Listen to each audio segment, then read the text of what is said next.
Welcome to Canadian Football League Weekly, presented by the World of Football. Each week, we recap the games played up north in the CFL, and we also look ahead to next week's games. Our mission here is to educate American football fans on the teams and players in the CFL in the hopes that they will come to love this league as much as we do. I'm Randy Snow, and I'm joined by my son, Adam. Yes, oh man, week 17, what a crazy weekend of football it was. Also, I want to say happy National Truth and Reconciliation Day to all of you guys up there in Canada. It was so cool this weekend to see how the CFL had all the teams wearing their Indigenous logos that were made. We talked about that last week, but man, they were so cool. To see them in action, to see them on the helmets was pretty neat. And on top of that, we had great highlights, both from the players on the field with a bunch of spectacular catches, a lot of just great highlights in general, and some referees even making some highlights again. So looking forward to talking about all that. All right. So without further ado, let's talk about the scores in Week 17 in the Canadian Football League. On Friday night, it was the Edmonton Elks at the Winnipeg Blue Bombers. Winnipeg opened the scoring with a 40-yard touchdown pass from Zach Collaros to Nick Dembski for an early 7-0 lead. Collaros followed that up with a 61-yard touchdown pass to Carrick Wheatfall, increasing their lead to 17-0. In the second quarter, Brady Oliveira caught a short pass and took it 33 yards to the end zone for a 24-0 Winnipeg lead. Edmonton quarterback McLeod Bethel Thompson then threw a backwards pass to Justin Rankin, who couldn't find the handle on the ball. It was recovered by defensive end Tyrone Garbutt, who took it 62 yards for yet another Winnipeg touchdown and a 31-0 Winnipeg lead. Edmonton finally found the end zone in the third quarter when McLeod Bethel Thompson found Eugene Lewis for a touchdown, but Winnipeg still led 34-13. In the fourth quarter, Nick Dembski caught his second touchdown pass of the game, and Kenny Lawler also made a spectacular catch in the end zone for his second touchdown of the game. Edmonton's Dylan Mitchell added a nice touchdown catch as time expired, but Winnipeg cruised to an easy 55-27 win over the Elks. Winnipeg quarterback Zach Collaros completed 21 of 26 passes for 432 yards and 6 touchdowns. Running back Brady Oliveira ran the ball 16 times for 86 yards and also caught one pass for 33 yards and a touchdown. Wide receiver Kenny Lawler had 8 catches for 130 yards and 2 touchdowns. Wide receiver Nick Dembski caught 4 passes for 117 yards and 2 touchdowns. And wide receiver Carrick Wheatfall had 3 catches for 80 yards and a touchdown. For Edmonton, quarterback McLeod Bethel Thompson completed 19 of 34 passes for 223 yards and 3 touchdowns. Running back Justin Rankin ran the ball 14 times for 109 yards. Wide receiver Eugene Lewis had 5 catches for 72 yards and a touchdown, and wide receiver Dylan Mitchell had 3 catches for 54 yards and a touchdown. This game was played in front of a sellout crowd. There was 32,343 fans packed into that place to watch this game, and they were not disappointed by the play of the Blue Bombers, that's for sure. The Blue Bombers started out 0-4 this season. Then they were 2-6, and now they've won 7 in a row with this game this week. Yep, that helps them clinch a playoff spot. And boy, they've definitely impressed. I mean, they've been a team of resiliency. They were Grey Cup favorites for the last number of years, and we thought they just fell off a cliff this season at 2-6. I won't say we wrote them off, but we weren't sure what to make of that team or if they could even bounce back. Here they are. You rattle off 7 straight. You find yourself locked into the playoffs. Now they're one of the more dangerous teams going into the postseason. Getting hot at the right time. They got a lot of weapons. And it was the Kenny Lawler show during this game. He just absolutely, every catch he made was almost more spectacular than the last. And he did this all game long. It was awesome. If you haven't had a chance to go check out these highlights, I'd say do so. Despite it being a blowout, these are some of the best highlights you're going to see all weekend in the CFL. It did not disappoint. Just the awe factor of me just going, did that really just happen? Yes, it did. Yeah. Winnipeg and the other team have played back-to-back games. Edmonton. Yeah. Couldn't think of it. Back-to-back weeks they've played, and Winnipeg has outscored Edmonton 82-41 in the last 2 games. Incredible. Edmonton does have 3 running backs over 500 yards this season: Javon Leake, Kevin Brown, and Justin Rankin. The last time that happened in the CFL was 1966, when both Edmonton and Hamilton had runners with 500 yards at least. And something I just found out the other day: Justin Rankin played in the Indoor Football League for 3 seasons prior to signing with the Elks in July. He played for the Bismarck Bucks in 2021. He was with the Frisco Fighters in 2022, and he was with the Bay Area Panthers in 2023, winning an IFL title that year with the Panthers. So, like I said, I just saw that the other. They actually mentioned it on the broadcast. Yeah. I thought that was pretty cool to hear them, at least acknowledge that. So that was pretty sweet. Right. But for Edmonton as a whole, I mean, it's really bummed out for them. They've been kind of my dark horse playoff team to get into the West there. And, man, it looks like they're just going to come up just short this year with the way now Winnipeg surged. And if Saskatchewan and British Columbia can at least, maintain and live to the end of the season, ahead of them, I mean, it's going to suck for Edmonton, because I thought that for a while they were playing some of the best football despite their record. Also on Friday night, it was the British Columbia Lions taking on the Hamilton Tiger Cats, but it was all British Columbia in that first half, as British Columbia quarterback Nathan Rourke scored on a 7-yard touchdown run, and Sean White made 3 field goals as British Columbia shut out Hamilton 16-0 in that first half. In the third quarter, Hamilton's Greg Bell had a 13-yard touchdown run. Then the Ticats followed it up with a 2-point conversion, which ended up being a double reverse that ended in a pass from wide receiver Tim White to quarterback Bo Levi Mitchell that made the score 16-8 in favor of the Lions. BC then extended their lead with a second touchdown run by Rourke, making the score 23-8. In the fourth quarter, Rourke completed a touchdown pass to Keandre Smith and another to Brandon O'Leary Orange. A 2-point conversion catch by Tim White gave Hamilton a 26-23 lead, their first of the game, with about 1:01 on the clock. British Columbia kicker Sean White kicked an 11-yard field goal as time expired, tying the game at 26 apiece to send the game to overtime. In overtime, Sean White kicked a 14-yard field goal on the Lions' possession for a 29-26 lead, but Hamilton running back Andre Litre took the snap from center, went left, and scored the game-winning touchdown as Hamilton comes from behind to win the game 32-29. Hamilton quarterback Bo Levi Mitchell completed 34 of 40 passes for 315 yards, 2 touchdowns, and an interception. Running back Greg Bell ran the ball 7 times for 40 yards and a touchdown, and wide receiver Keandre Smith had 8 catches for 92 yards and a touchdown. For British Columbia, quarterback Nathan Rourke completed 22 of 36 passes for 264 yards and no touchdowns. He also ran the ball 6 times for 30 yards and 2 touchdowns. Running back William Stanbeck carried the ball 15 times for 103 yards, and wide receiver Javon Catoy led the receivers with 5 catches for 81 yards. Kicker Sean White was 5 for 5 on field goals, the longest of which came from 50 yards. Hey, how about them Ticats? They scored 18 points in the fourth quarter after being shut out in the first half. Yes, the game had to go to overtime, but man, just for Hamilton just to get back in that game to begin with, and then to close it out in overtime, that's 2, victories at the end of games that Hamilton's had to pull off. And here they are, playoff hunting. They're right there.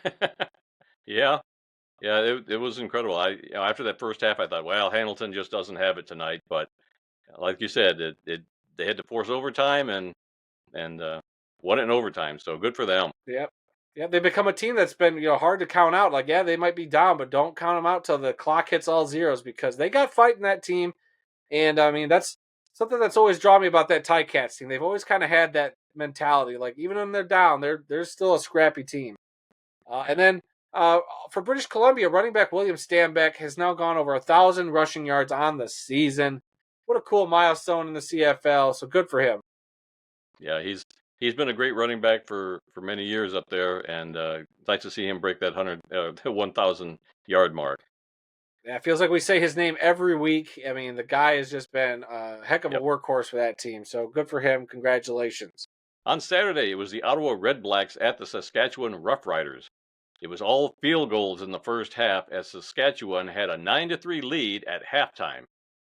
In the fourth quarter, Saskatchewan scored the first touchdown of the game on a 26-yard touchdown run by Thomas Bertrand Houdon.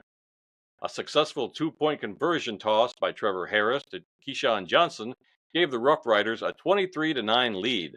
Ottawa answered with an 11-yard touchdown pass from Jeremiah Mazzoli to Khalil Pimpleton, but it was not enough as Saskatchewan wins the game 29-16. Saskatchewan quarterback Trevor Harris completed 27 of 36 passes for 315 yards, but no touchdowns. Running back Thomas Bertrand Houdon ran the ball 9 times for 72 yards and a touchdown, while wide receiver Keyshawn Johnson had 6 catches for 101 yards. Kicker Brett Lawther was 7 for 7 on field goals, the longest from 41 yards. Ottawa quarterback Jeremiah Masoli completed 26 of 36 passes for 278 yards, 1 touchdown, and 3 interceptions. Wide receiver Justin Hardy had 5 catches for 111 yards, and kicker Lewis Ward was 3 of 4 on field goal attempts, his longest from 53 yards. There were a combined 10 field goals made in this game. No touchdowns came until the fourth quarter. It was crazy. Yeah, I mean, this is we're going to talk about this next game. Field goal kicking this weekend also. It was off the chain. We've been talking about field goal kickers all season long. Just unbelievable some of the stuff these guys have had to do. There's one weekend where it just seemed like they couldn't make any field goals or somebody couldn't. And now here we are. We got guys making 7 for 7. We got another guy we're about to talk about in the next game. So, field goal kicking is important. And that's why we talk about kickers here at the World of Football. That's right. And finally on Saturday night, saw the Montreal Alouettes travel to Toronto to take on the Argonauts. It was Montreal's Walter Fletcher who scored on a 10-yard touchdown catch in the first quarter to give the Alouettes a 7-3 lead. In the second quarter, Toronto's Kadeem Carey scored on a rushing touchdown to give the Argos a 19-7 lead. With a minute and a half left before halftime, Montreal's Cole Speaker caught a 35-yard touchdown pass, but with 38 seconds before halftime, Montreal's James Letcher returned a punt 100 yards for a touchdown. In the third quarter, Deontay McMahon scored on a rushing touchdown, and Toronto took a 28-22 lead. In the fourth quarter, Montreal tied the game up at 31 apiece with a touchdown run by backup quarterback Dominique Davis and a 2-point conversion toss to Tyler Snead. Toronto kicker Lyram Hiralahu added a pair of late field goals to give Toronto a 37-31 win. Toronto quarterback Chad Kelly completed 19 of 30 passes for 287 yards and an interception. He also ran the ball 3 times for 25 yards. Running back Kadeem Carey ran the ball 13 times for 90 yards and a touchdown, and wide receiver Makai Polk had 5 catches for 103 yards. Kicker Lyram Hiralahu was 8 for 8 on field goals, the longest of which was from 49 yards. For Montreal, quarterback Cody Fajardo completed 20 of 29 passes for 225 yards, 2 touchdowns, and an interception. He also ran the ball 4 times for 22 yards. Running back Walter Fletcher ran the ball 8 times for 44 yards and also had 2 catches for 9 yards and a touchdown. Wide receiver Cole Speaker had 3 catches for 99 yards and a touchdown. Yeah, Toronto kicker Lyram Hiralahu, a name we all love to say or have to edit out sometimes because we mess it up. He made 8 field goals this week. It's a franchise record and ties the CFL record. Unbelievable. Because, to start this game, Toronto could only muster up field goals. I believe he was 5 for 5 in the first half alone. Yes, he was 5 for 5 in the first half. And this was also the first road win, first road loss of the season for Montreal. They now have a bye in the first. That dates back to last week. The last year when they played Toronto. This is the last time they lost on the road. Was in that same building at BMO Field. Yeah. They're going to have a bye in the first round of the playoffs, and they're going to host the Eastern Division Finals. So, it doesn't matter whether they win or lose the rest of the way. They've got that all sewn up already. And with the Ottawa loss, that's what gave Montreal the win of the Eastern Division. So they knew going into this game that they already had the East sewed up and a bye, and going to host the East Conference championship or East Division championship game. So I don't know if that was a bit of a letdown for them, knowing that they didn't have to win anymore or what, but that's the way it worked out. I don't know. I mean, they played like they still wanted that game no matter what. They looked like they gave Toronto everything they got, and Toronto was able to rise to the occasion what shocked me a little bit. I'm not saying I didn't have faith in Toronto, but I mean Montreal's been absolutely lights out on the road. They've just been the best team in the league all year, and to see Toronto, who we've talked about, that up and down.